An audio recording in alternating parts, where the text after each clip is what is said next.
Welcome, Eric. Hey, there I am. Oh my God, this is so weird. I can see you and I have your live stream up. Great. This is my second event like this week where people were watching a live stream of me Skyping in to somewhere else in the world, and then I'm getting comments on Twitter from people all over the world. It's very confusing. So thank you very much for setting it up. I feel like this makes me feel like a very modern person. Great. How's it going there? We actually just finished the presentation of what Tradeshift has been learning, trying to be a lean startup for our first year. So Tradeshift is a company with 7 employees doing technology development, and we are 2.5 years old. And for the last year, we've kind of been doing a lot of experiments and got a lot of lessons out of that. And we have a community here of about 70, 80 people. Wow. And we have a good dialogue and a good debate on how we did that and what lessons kind of came out of it. I don't know if you can bring any insight into to how to do it, on the practical level, and one of it, or maybe I can kind of throw a couple of questions at you, and you can decide on if you just want to go ahead and talk or answer some of these questions. Listen, I hear the sound of my own voice all the time, and so the opportunity to actually have a conversation is what I love about these meetings. Let me just say that I feel very grateful to you for setting this up and for allowing me to be part of this event. People get confused very easily about what is significant about the Lean Startup movement. People like the talking heads and the leaders and the people who go on magazines and all that stuff. And I enjoy that as much as the next guy. But to me, what makes this a movement and what makes it exciting is groups like this. Not, trying to get a bunch of press and PR and tell everybody how great you are, but actually doing the work of trying to advance the state of the art in entrepreneurship. And I know when you're actually in the muck of it, it doesn't feel very glamorous. It doesn't feel very exciting. It feels, painful and annoying, and you're like, you're desperate for any kind of an idea of just like, what can I do to increase the odds of success of my startup? But when startups come together, when entrepreneurs come together in a community like this, and they speak the truth to each other, and they share what's really working and what's not, that's actually the place. That is the laboratory where this new science gets developed. And so, as much as I enjoy going around speaking, you don't do science on stage. You do science in the lab. And this is the lab. So I'm very grateful to you for what you're doing, and I hope that someday I'll be learning from you what you learned in the lab so that I can make you famous. That's my job now. So I would love to take questions and to really talk about, I'm happy to talk about your friend's startup, hypothetically, what happens if, but we could also talk about, we could be honest with each other if you don't mind. Although I guess we're live streaming, so everybody be a little careful what you say. Great.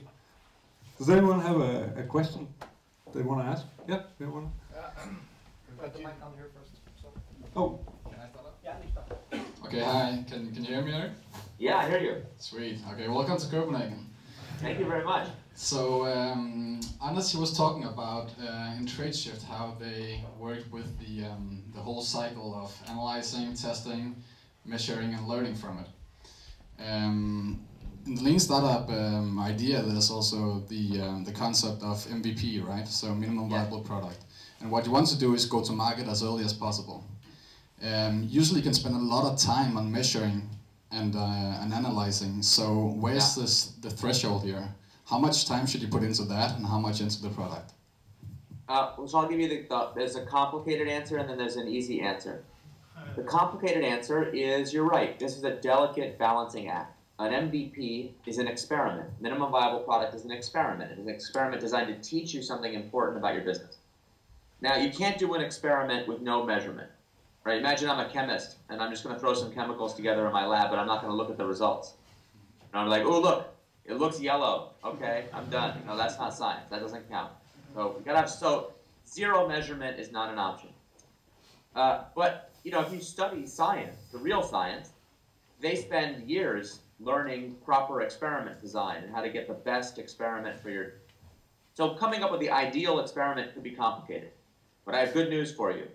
As entrepreneurs, you don't need to worry about this at all.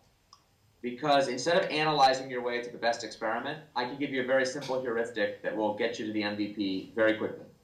It just goes like this. Take the absolute minimum version of your product that you can possibly imagine. It's so minimal that it hurts to think about shipping it. And take the feature list for that minimum. Cut it in half, and then cut it in half again. Now you're in the vicinity of minimum viable product. Because our intuitions as entrepreneurs, and especially as we get trained in functional disciplines like engineering, finance, marketing, we are being programmed to think big, complicated, like outrageously complicated experiments. And so you don't need to worry about this. We need to cut you down by order of magnitude and then see what happens. And here's the great thing about MVP. This is my favorite part. There is no penalty for shipping your MVP too soon. None. Nothing bad will happen to you. We're not punching in the press and pounding our chest about what geniuses we are. Since we don't already believe we know all the answers, we're trying to learn. The worst thing that can happen, truly the worst thing that can happen, is you put your MVP out there, it's too early, and your customers say, this sucks, I hate it. It really needs 10 more features. Actually, that's great news. Trust me, if your customers are yelling at you that you don't have enough features and they agree with you about the missing, that means you know how to find customers. You know how to get them to try your product. They actually tried your product. They agree with you about the missing features. In fact, they agree with you about what the product is used for, and they care enough to yell at you. That's great. Trust, a much more likely outcome is crickets. No feedback, no customers, nothing happens. Because usually we're so wrong, not even about what, forget features, we're usually wrong about even how to get one customer to try our product. So most of the MVPs I've ever built and seen built never got any negative feedback. They never got any feedback at all. Nobody even tried them. It didn't matter how many features they had. If you take that seriously, you will be in a rush to get that MVP out as soon as possible. But remember, MVP is not the end of the road, it's the beginning of the journey. It's just the thing that gets you started learning. Don't be, I got some pretty fun for there, like, yeah, I'm done, look at me, give me a gold star. No. Tell me what you learned, okay? What's the next MVP? What's the next experiment? And the next, and the next, and the next, until you're as big as Facebook. That's it. Thanks. Any other questions?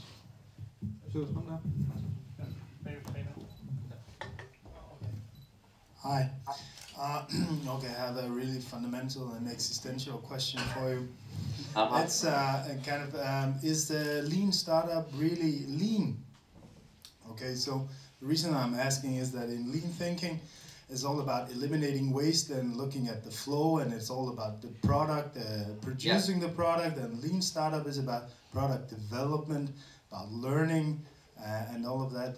And second of all, I think what is most important is not the lean part, but the scientific part of lean startup. So is it really lean? Yeah, I really like that question because I think that it is, and I think that it's important that it is. Taiichi Ohno, who's one of the fathers of the Toyota production system, which ultimately is that's where lean manufacturing came from, and all the lean theory has its roots in the Toyota system. He used to say something along the lines that Toyota production system is nothing more or less than the scientific method applied to manufacturing. And I can imagine that the people he said that to, it drove them crazy. Because it's like, I mean, yes, that's true at some level, but only if you're a genius like Taiichi Ohno. Does it occur to you that applying the scientific method to manufacturing is different than what everyone's been doing all this time? So the same thing is true here. There is an element of truth to what you're saying. It is ultimately about science, but that's only because any pursuit of truth ultimately is about science or it's a fraud. Okay, so let's just be honest about that. So lean is a set of tools to help us apply the scientific method in the most efficient way. Now, you said it right. Lean is primarily about the elimination of waste and the improvement of flow. And for those that understand what I'm talking about, production leveling, which is something we rarely talk about in Lean Startup, but is actually in the later stages critical. The realization, to me, what is at the core of Lean Startup is simply this very simple tweak to traditional Lean. in traditional Lean, value is defined as anything which makes the customer's life better. So we define value in the eyes of the customer, and as a practical definition, we say value is delivering a high-quality product to the customer at a good price, right? It presupposes that we already know who the customer is and what they want. In fact, if you read a book like, one of my favorite books in the world is a book called Lean Thinking, and it talks about how to do a lean transformation the right way, and it's mostly about manufacturing. And there's this amazing paragraph. It almost blew me out of my chair when I read it. It says basically, if you're going to do a lean transformation, it's important that when you get more efficient in your manufacturing, you don't lay people off. Because if you're trying to unlock the creativity and empower individual workers, if they feel like as the efficiency improves, they're going to be laid off, they're not going to be bought into the investment. But most lean transformations allow you to do the same work with like a quarter of the equipment and staff that you did before. So you have, like when you do lean, and this is true in entrepreneurship too, we develop all this excess capacity because we realize that so much of the stuff we're doing right now is waste. And there's this paragraph, he says, if that happens to you, the best thing you can do is go out and get a bunch of new customers for new products to use that excess capacity. And when I read that book, I was like, this is great. Now there's going to be a chapter on how to figure out what new products to build and who the new customer should be. That's, of course, a topic I'm interested in as an entrepreneur. But no, that's the entirety of the message. End of chapter. One sentence. Just go get more products and customers. Because in your traditional manufacturing business in the 20th century, think about like, 1980, if you're a lean manufacturer, figuring out who your customer is obvious. If you make crankshafts, then there's only so many people in the world, who buy crankshafts. And even if you're making automobiles, that's a very simple known business in 1980. It's pretty different today. But so industrial manufacturing has gone through these periods of great stability when it was easy to know who the customer is. So Lean Startup is simply to say, look, in situations of a high uncertainty, we can still use all the same lean production techniques, batch size reduction, improved flow, even production leveling, 5 whys, everything. But we have to change our definition of value from just assuming we know what the customer wants to validated learning about how to build a sustainable business. So the learning, the hypotheses, pull experiments from us rather than the product direct. Does that make sense? So anyway, I don't mean to get into a lot of lean jargon for those that are new to lean manufacturing. This one have made a lot of sense. But for those that are, I think that connection is very real.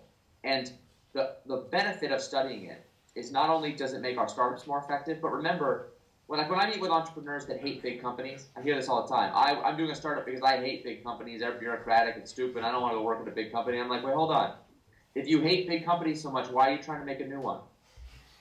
I don't understand. You're planting a seed that you hope will grow into a great big tree. So don't tell me you hate big trees. Tell me the kind of big company you want to build. And I think everyone in the world should aspire to build companies like Toyota. Great, long-term companies with a philosophy of long-term value creation and the elimination of waste. If you want to build that kind of company, we want to start practicing that philosophy as soon as possible, like from day one. So I've consciously designed Lean Startup to be completely aligned. It's like operating system compatible with long-term lean production, so that the kinds of companies we're building are the kinds of companies we'll be proud to have built. Questions? I have one. We have another question. Hey, Eric. So you just mentioned something about Lean Startup is for working under extreme levels of uncertainty. Let me be completely honest with you. I work in a big, large, muddy corporate right now. And I think we have a problem with, should we call it, perception of our current levels of uncertainty. What's your take on that in your experience? It is absolutely right. It is the most frustrating thing for what I call corporate entrepreneurs. People like yourself who are trying to do entrepreneurship, but in the context of an established organization. First of all, it's absolutely possible. There's nothing about entrepreneurship that requires you to be a separate company. anyone who's trying to do institution building under conditions of extreme uncertainty is an entrepreneur. That's just the definition of it. And entrepreneurship is the management discipline that deals with high uncertainty. Now, what can you tell me about the typical person who works in a big company? Imagine you're a general manager, middle management in a big company. You've been trained in the system of general management that was very, very successful in the 20th century. And what do we know about general management? We know that it is a system designed for stability. That's not a bug, it's a feature. The primary tools of general management are planning and forecasting. The way we know a general manager is doing a good job is if they're ahead of plan, right?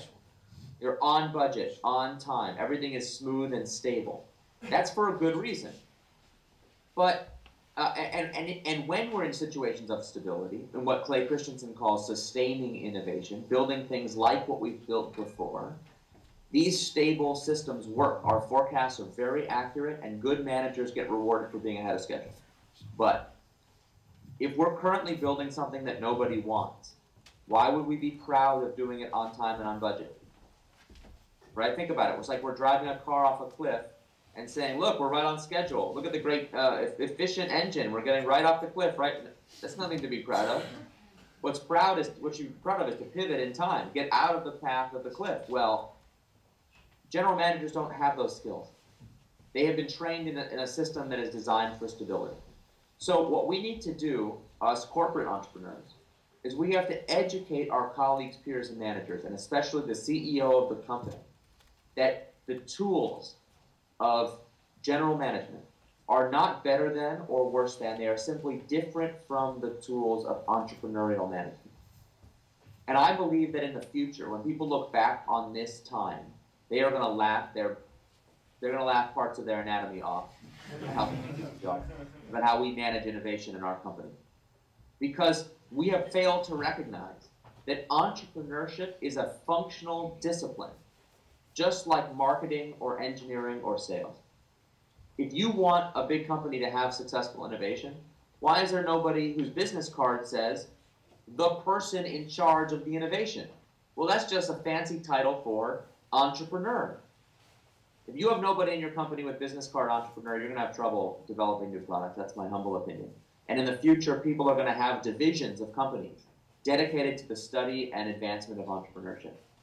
And until that happens, us corporate entrepreneurs have to simply keep making the case that what we do is an important but distinct function of the corporation.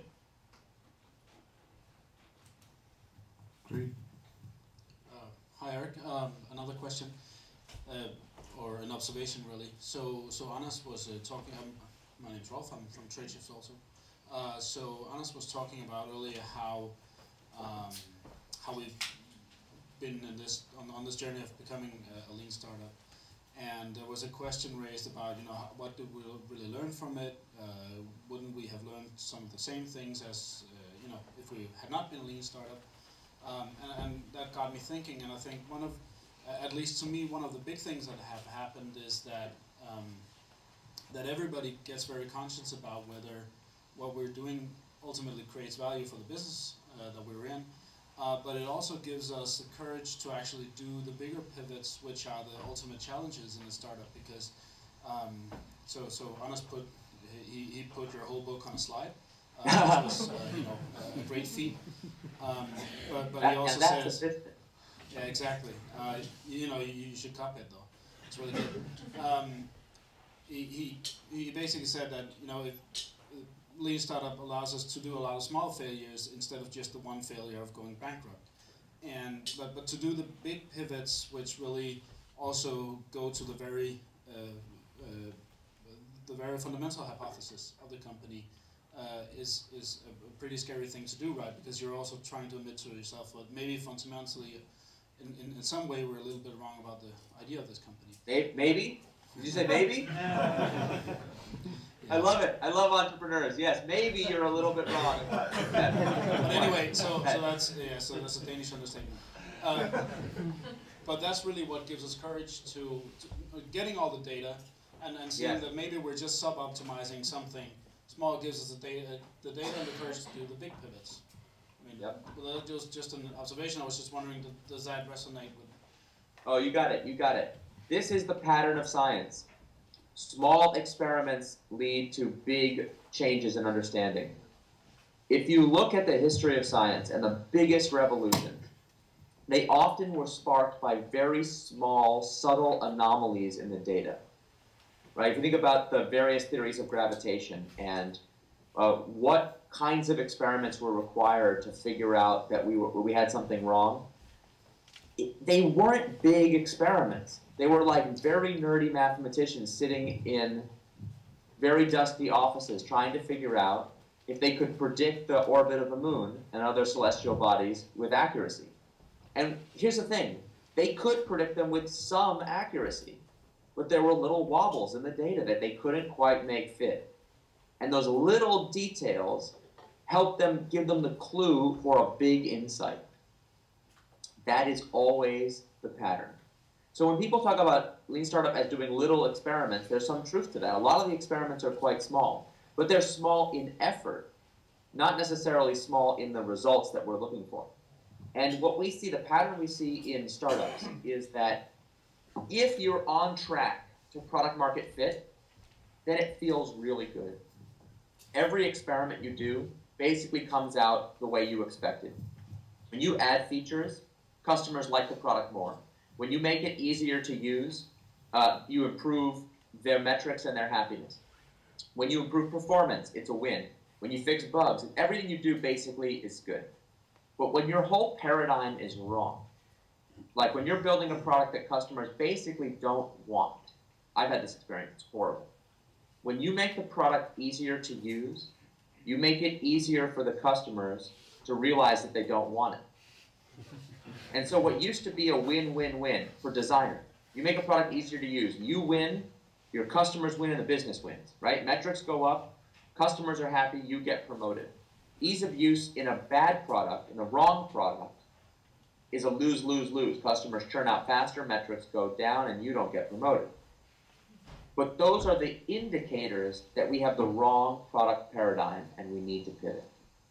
So, believe it or not, people always talk about how, Lean is about shipping a product and discovering that nobody wants it, and your numbers are all zero, and then you pivot. That's actually one of the best case scenarios.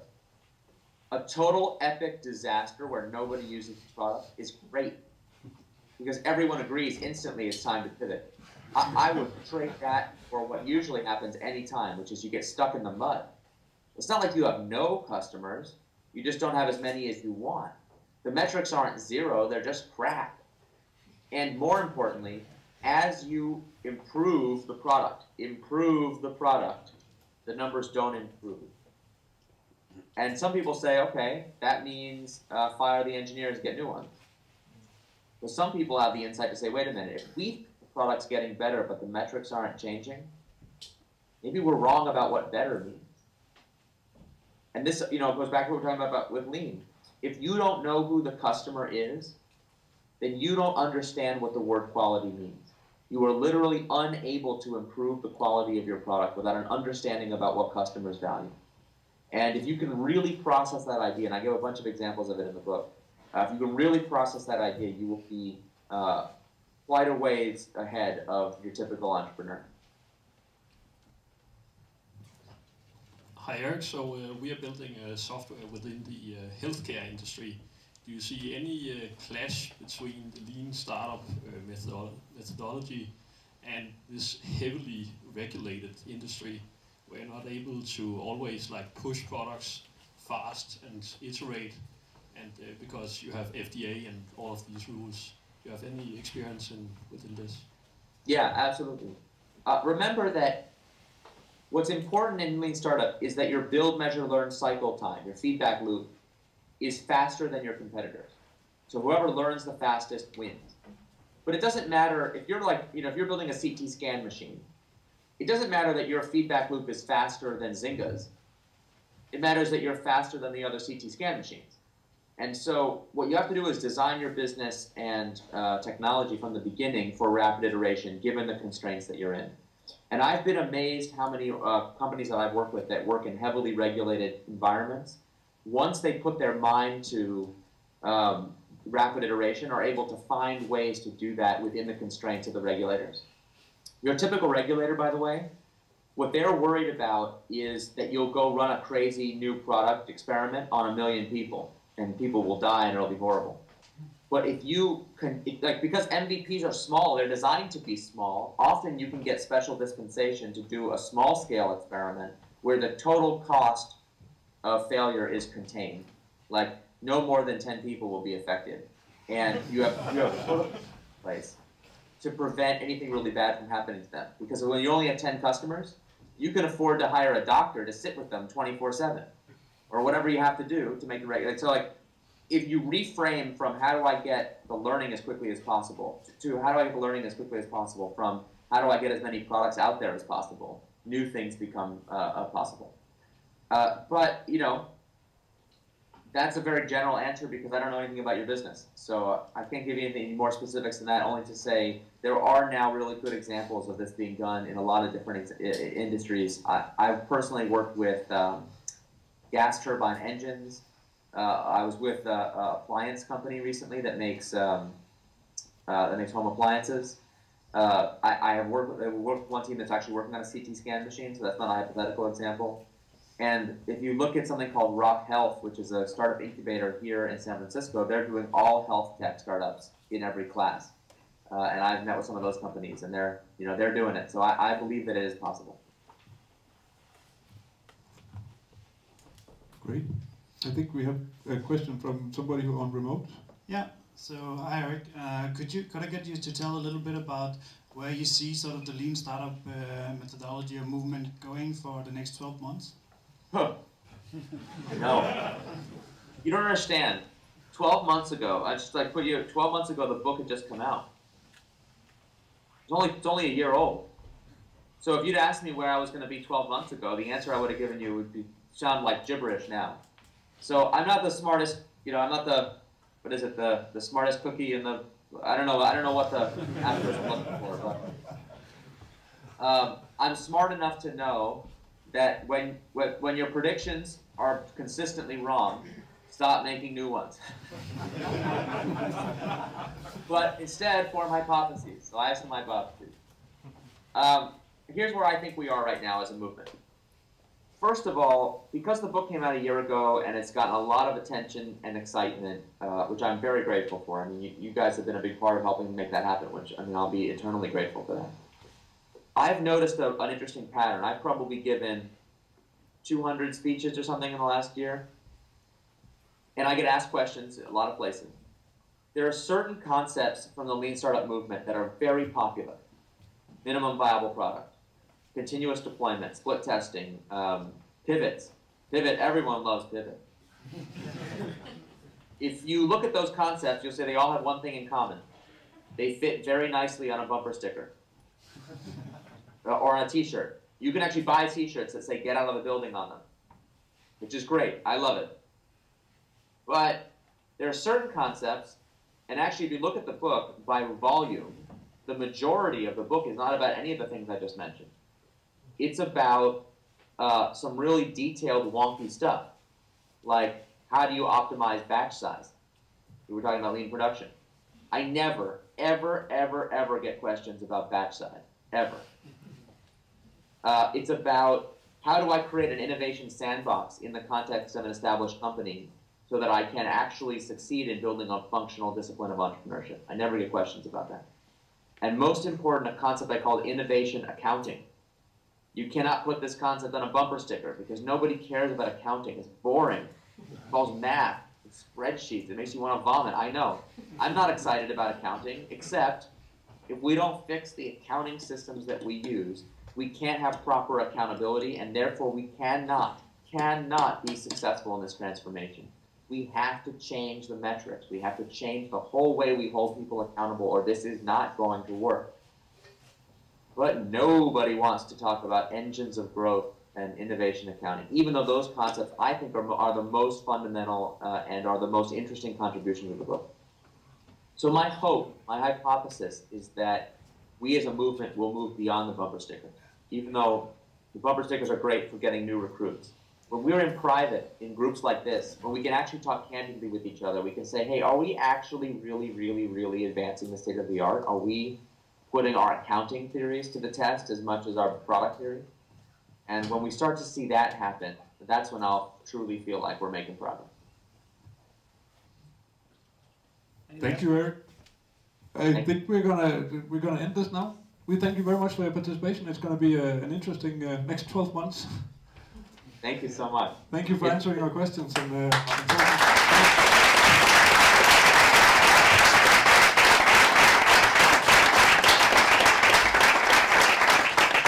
it's really my honor. This is super cool what you guys are doing. And the last time, by the way, I was in Copenhagen. It was in November, and so this video has been appropriately dark for how I remember. I grew up in California, so I was very, very cold. But this is an incredibly warm reception from a cold part of the world. So I thank you very much. Really appreciate the time. thank you, Eric. Have a good day. Don't forget, I want to make you famous. Take care.